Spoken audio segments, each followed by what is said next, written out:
Bismillahirrahmanirrahim. Assalamualaikum warahmatullahi wabarakatuh. Salam Om Swastiastu, Namo Buddhaya, salam kebajikan bagi kita semua. Perkenalkan, nama saya Aisyah Sidana Putra, NRP 22101002. Di sini saya akan menjelaskan mengenai praktikum dari simulasi sistem. Nah, apa saja yang akan dibahas pada pembahasan video ini? Yuk kita ikuti bareng-bareng yuk. Ayo.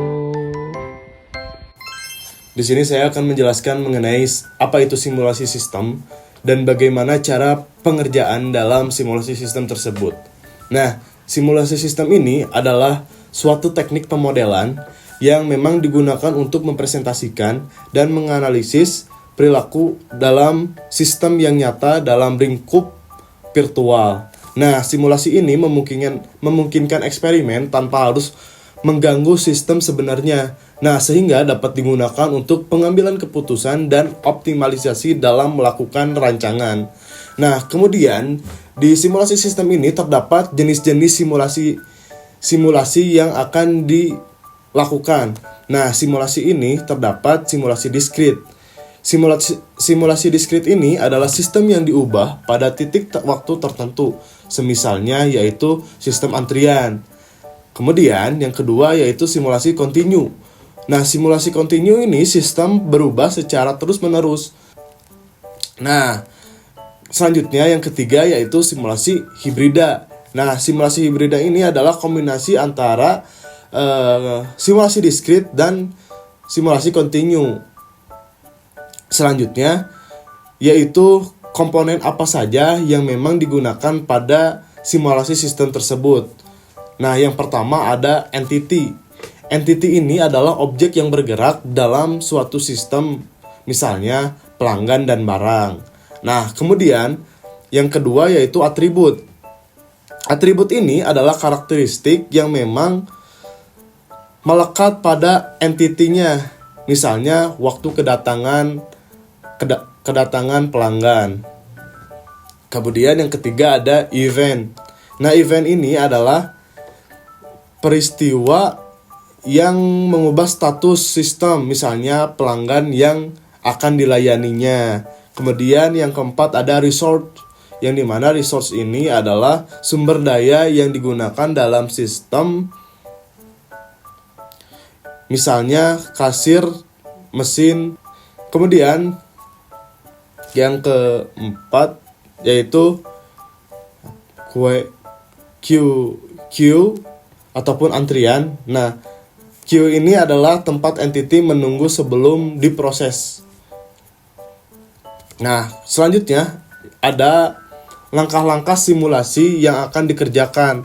Nah, langkah-langkah pada simulasi ini yaitu yang pertama adalah formulasi permasalahannya.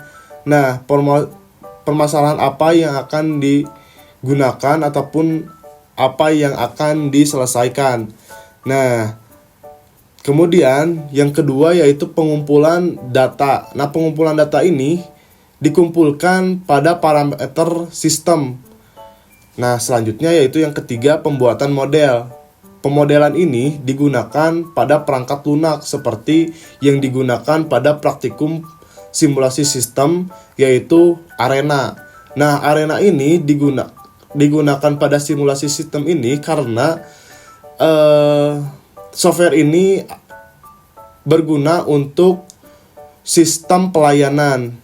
Maka dari itu arena ini digunakan pada praktikum simulasi sistem tersebut. Nah, kemudian ada validasi model. Nah, validasi model ini perbandingan hasil simulasi dengan sistem nyata. Kemudian eksperimen dan analisis. Nah, eksperimen dan analisis ini yang menjalankan skenario untuk mengoptimasi sistem,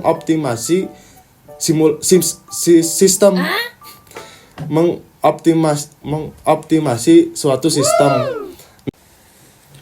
Selanjutnya pembahasan mengenai elemen sistem, yang dimana elemen sistem ini adalah ataupun mengidentifikasi siapa, apa, di mana, kapan, dan bagaimana suatu entity mengalami pemrosesan. Nah, sistem ini terdiri dari beberapa elemen sistem, di mana elemen ini saling berhubungan dan bekerja sama untuk mencapai tujuan tertentu. Nah, pada sistem elemen ini terdapat model elemen, yaitu yang pertama entity. Entity ini adalah item yang diproses ke dalam suatu sistem. Kemudian yang kedua itu activity. Activity ini adalah kegiatan yang memang dilakukan dalam sistem baik langsung maupun tidak langsung oleh entity dan resource. Nah, kemudian yang ketiga ada resource, yang dimana resource ini adalah sumber daya yang akan digunakan untuk memproses entity tersebut. Nah, kemudian yang keempat ada control. Yang keempat adalah kontrol. Kontrol ini merupakan main atau juga disebut dengan SOP untuk memenuhi bagaimana sebuah sistem bekerja. Nah, selanjutnya yang kelima yaitu variabel. Variabel ini suatu sebutan yang memang terdapat ataupun dapat diberi nilai angka kuantitatif atau nilai mutu kualitatif. Nah, variabel ini merupakan pengelompokan secara logik ataupun dari dua atau lebih atribut dari objek yang akan diteliti. Nah, pada simulasi sistem ini kita mengidentifikasi pelayanan antrian pada studi kasus masing-masing, di mana studi kasus saya yaitu antrian dari fotokopian. Nah, prioritas dalam praktikum ini adalah bagaimana pelayanan tersebut untuk menghindari dari antrian yang memang panjang dan tidak kondusif. Nah, prioritas ini adalah prioritas pelayanan yang menentukan urutan entitas yang akan dilayani. Nah, jenisnya yaitu prioritas yang memang umum digunakan. Nah, jenis prioritas ini adalah FIFO, yang dimana FIFO ini adalah first in and first out, ataupun entitas yang pertama datang kemudian yang akan dilayani terlebih dahulu. Kemudian yang kedua ada LIFO. LIFO ini adalah last in first out. Nah, last in first out ini entitas yang terakhir yang datang akan dilayani terlebih dahulu. Kemudian yang ketiga yaitu priority QI ataupun priority pelayanan.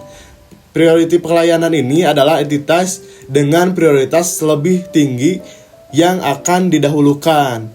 Nah,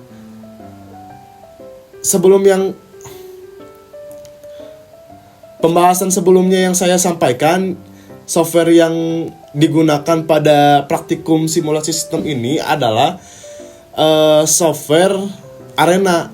Nah, software Arena ini